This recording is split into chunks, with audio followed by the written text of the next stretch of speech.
ہاں صحابی کا درجہ بہت زیادہ ہوتا ہے کہ بھئی حضرت حسین صحابی ہیں، یزید صحابی نہیں ہے،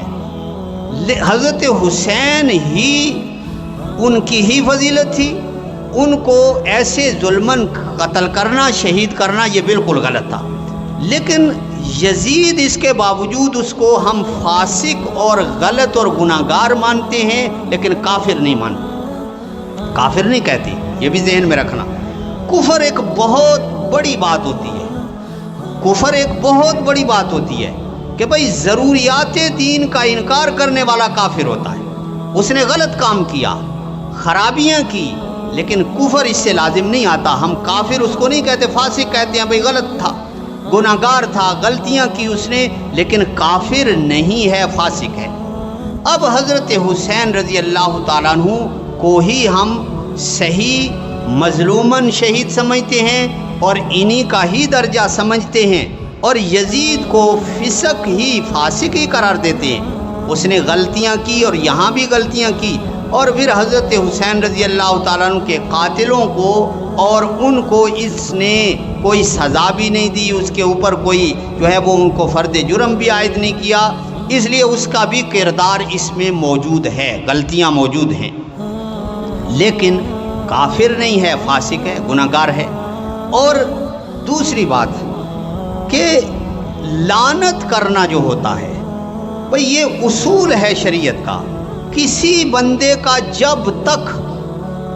یہ آپ کو کنفرم نہ ہو کہ اس کا خاتمہ کفر پر ہوا ہے، آپ اس کا نام لے کر لعنت نہیں کر سکتے، یہ اصول ہے۔ ہاں برے کام پر لعنت کر سکتے ہیں۔ دیکھو ایک بندہ شراب پیتا ہے، یہ تو آپ کہیں گے شرابی پر اللہ کی لعنت، لیکن اس کا نام لے کر لعنت نہیں کریں گے، اس کے فعل پر لعنت کریں گے، غلط ہے۔ بے نمازی پر اللہ کی لعنت، ایسے جھوٹ بولنے والے پر اللہ کی لعنت، تو نام لے کر لعنت کرنا یہ بھی شریعت کے اصول کے مطابق نہیں ہے۔ اس لیے ہم اس کو یہ تو کہتے ہیں فاسق ہے، لیکن لعن تان کرنا یہ بھی ہمارے ہاں یہ صحیح نہیں ہے۔ اب حضرت حسین رضی اللہ تعالیٰ عنہ کو جب یہاں ظلمن شہید کر دیا گیا، تو اس کے بعد ان کے افراد جتنے بھی تھے مرد تو سارے ہی شہادت پا گئے، سوائے حضرت علی بن حسین، حضرت زین العابدین جن کا لقب تھا، یہ ایک بچے تھے، اور پھر ان کی جو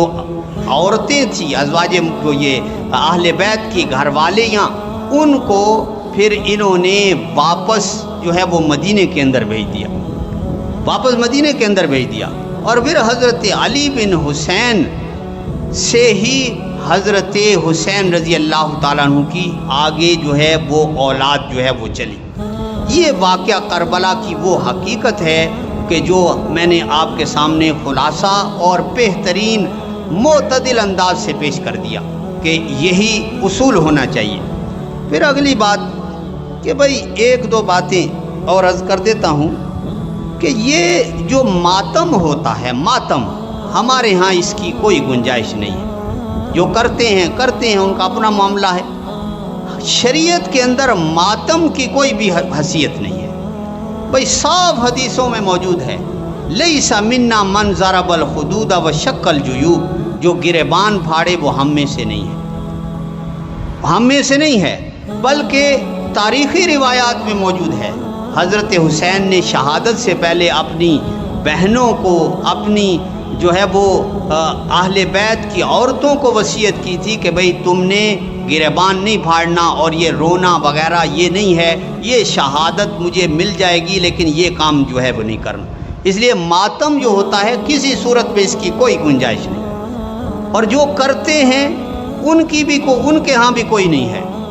353 ہجری سے پہلے کہیں تاریخ کے اندر نہیں دکھلایا جا سکتا کہ کسی نے ماتم کیا ہو۔ معز الدولہ ایک بادشاہ تھا جو ہے گورنر تھا، اس نے یہ شروع کرایا، اور عید غدیر بھی اس نے شروع کرائی کہ بھئی 18 ذی الحجہ کو یہ بعض لوگ عید غدیر مناتے ہیں، 18 کو حضرت عثمان کی شہادت ہے، اس پر مناتے، یہ بھی اس نے شروع کی تھی۔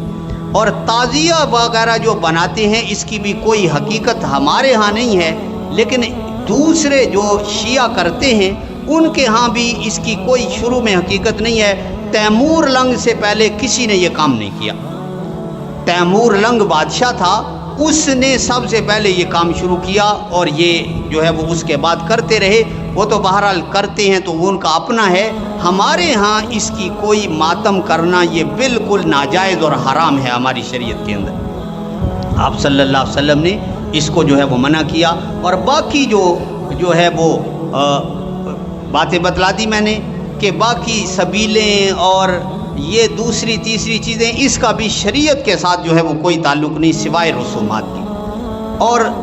ایک بات اور بھی سمجھ لو، کالا لباس پہننا، بھائی کالا لباس جو ہوتا ہے نا،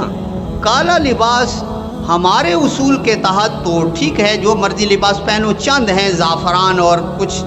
جو ہیں، لیکن اس کو بطور سوگ کے پہننا یا اس کو سوگ کی علامت بنا دینا یہ غلط ہے، یہ غلط ہے۔